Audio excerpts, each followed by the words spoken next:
What's up, everybody? Welcome back to another edition of Sit Down Saturday, and today we are going to be talking about the sinking ship that is Hasbro. That is, at least my opinion, and perhaps I'm being a bit overdramatic, but perhaps I'm also not being dramatic enough. I feel like I am seeing things written in the stars that suggest doom and gloom, if not for that company, then certainly for us as consumers, and arguably, possibly even collectors. This has been something that's been brewing on the back burner for a while, but we've had all these other things come up, reveals, and all sorts of kind of timely things that needed to get done, so we're going to do this. Real quick, housekeeping wise, the only thing I had to say is I do have a couple Megatron canvases left. I think like literally 2. So please reach out to me if you are interested in them via email at bobbyskullface@gmail.com. So let's not waste any more time and let's just get right into it. So the third quarter earnings and reportings came out for Hasbro because it is a public company and it has shareholders and everything that they are liable and responsible and accountable to. And they reported some grim news. And that is that they are reporting a 15% decline of profits. And these profits are sort of split in two ways. Their revenues have declined 12% on what they define as a constant basis, and their operation profits are down 47%. Now, I'm not a very smart person, but that's basically their kind of profits before deduction of taxes and interest rates and all those sorts of things that a huge company like that has to counter and sort of be accountable for. So this is of interest to us, right? Because this is a company that a lot of us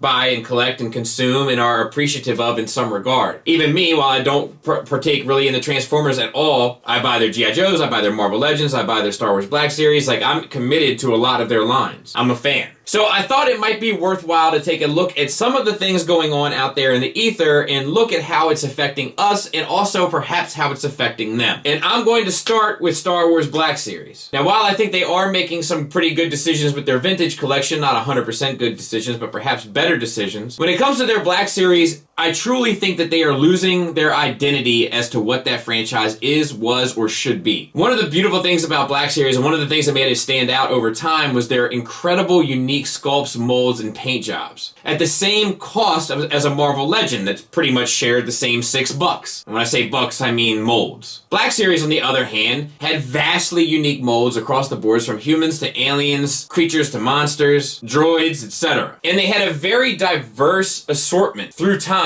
You get a couple lead characters, you get a couple of background characters, you get a couple supporting characters, you get a few heroes, you get a few villains, you get a few mercenaries. It made for a very fun, unpredictable, and unique toy line to be a part of. However, in recent years, namely since The Mandalorian show, Hasbro has pretty much reverted to the same 3 characters over and over and over again. And when I say characters, that's not exactly true, but character types. Your Clone Trooper, your Stormtrooper, your Mandalorian. And they just keep releasing them. And they release them in a number of different ways. They release them as exclusives. They release them as holiday editions. They release them in the regular line. They release them in the archive line. They release them as deluxes. Speaking of deluxes, you're getting deluxe pack figure assortments, now almost entirely repacked of molds you already had available, just at a higher price point. Higher price point. Higher price point. Expenses are going to be a big part of this conversation. All the while boring the living out of the entire fan base with the same type of characters over and over and over again. Mando Trooper clone. Mando Trooper clone. Mando Trooper clone. Hey. Mando Trooper clone. Hey. Mando Trooper clone. Hey. Over and over and over and over again. They're out of touch. You can see this in a number of ways, one of which being their archive line, which is releasing characters that were barely just out of recent memory from being released in the first place, sometimes with entire assortments that are clogging up pegs time after time. To include Lando Calrissian. I'm looking at you, Garinger. I know there's one place in the Midwest that has a few less out there, isn't that right? But that's not the only place that they've displayed their ability to be out of touch, is it? By and large now, we've seen them with their HasLab projects fail on the Star Wars front. Fail with a Rancor that should have included the whole set that people actually wanted to include Ula, a Gamorrean, Malakili, and Luke. Their helicopter lightsaber that they rolled out before people had the actual time to realize that the character wasn't all that interesting. At high price points. High price points. High price point. But while we're on the subject of HasLab, let's transition into Marvel Legends. We just recently saw the Ghost Rider fail. Why did the Ghost Rider fail? Well, let's continue with the out of touch point. Look at threads, message boards across the country, across the nation, across the World Wide Web, and you'll see people constantly asking for just a better motorcycle with a Ghost Rider, with all the bells and whistles that you could account for. That's not what they did. They did a less known with smaller fan base Ghost Rider, passionate fan base, but smaller, at a price point that many people found to be extremely high. Now, I defended the price point. I thought it was a little high, but I defended it by and large on Nerd Rage Radio. But I've come around and I admit that I've changed my mind about it. Namely, since Chris Pinkerton introduced me to a Bratz vehicle that pretty much does the exact same thing at almost 1/3 the price, perhaps even less. I'd have to Google it. And then to make matters worse, they once again pulled the same problem that they pulled with the Star Wars Rancor, which was not making it an inclusive set. As soon as they started taking the bonus figure out and including Mephisto at an even higher backing rate, and then including Goblin Queen, but not really with the deco that most of us really wanted, you know which one I'm talking about, fellas and ladies. As well as never seeing a Blackheart, etc., led us down the same problem that we had with the Rancor, where we were spending a lot of money and not even really getting what we wanted with it. But you know where we are spending money and getting what we want with it? G.I. Joe Classified. With G.I. Joe Classified, they continue to over and over release the products that people want, making smart choices regarding repaints to maximize their profit lines, making smart choices with their HasLab to maximize their fan base involvement and commitment, with a product that ends up speaking for itself in most regards, with articulation, accessories, paint,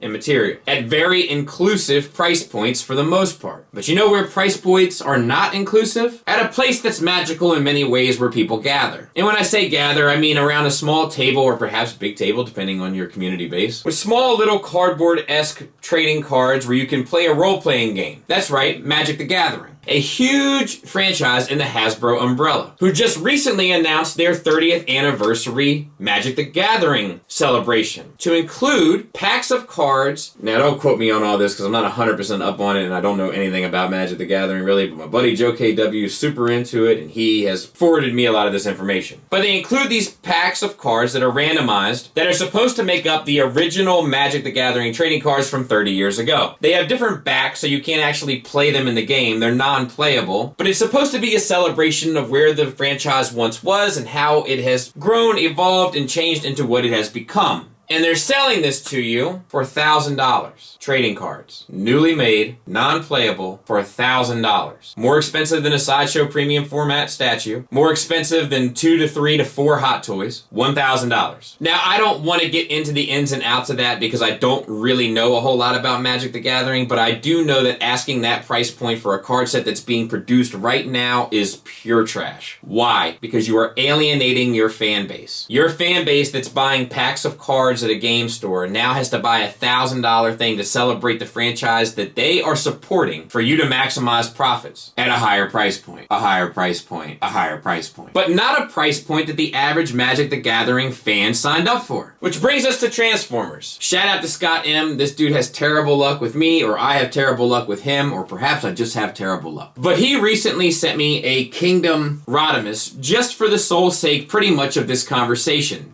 unbeknown to him. And I'm going to use his words because he spoke them quite elegantly. He says, I just got Kingdom Rodimus. I don't collect Hasbro on the regular, but it was almost half off for Prime Day, and Hot Rod / Rodimus is my favorite character. Here are my thoughts. This was an $80 figure at release. It has plenty of paint, there are no gaps in the limbs, it's fully articulated with a waist swivel and double-hinged elbows and double-hinged knees. For all intents and purposes, this is a very decent figure for an $80 price point. Yet people don't put it on sale at nearly half the price if it's sold well, which begs the question, when Hasbro puts together all the things that us higher-end fans like but aren't rewarded for it, what's their incentive? I think they know their core audience, and the fact that doing what you and I like doesn't change the needle for them. And I think he's right. This is a figure that pretty much has every point of articulation that you would need for a basic to even advanced masterpiece scaled figure. It has paint on the thighs, it has paint on the chest, and it has accents throughout. When he says gaps, I'm pretty sure he's referring to what I call hollowness, and he's 100% correct. And they put it up at $80, and they had to basically clearance it on Amazon to get rid of it. Why? Well, because from all of the angles, the checklist that I just ran down sounds like the type of figure that I want. So they made a figure for me, but I don't want that. So they've now outpriced their core audience to appease me, who couldn't be less interested. It's too expensive because it's at a higher price point. Higher price point. higher price point. So why is everything at a higher price point? Well, the answer is Hasbro plans to grow profits by 50% over the next 3 years. And I'll have the links to this in the description so you can take a look at it. They give a lot of their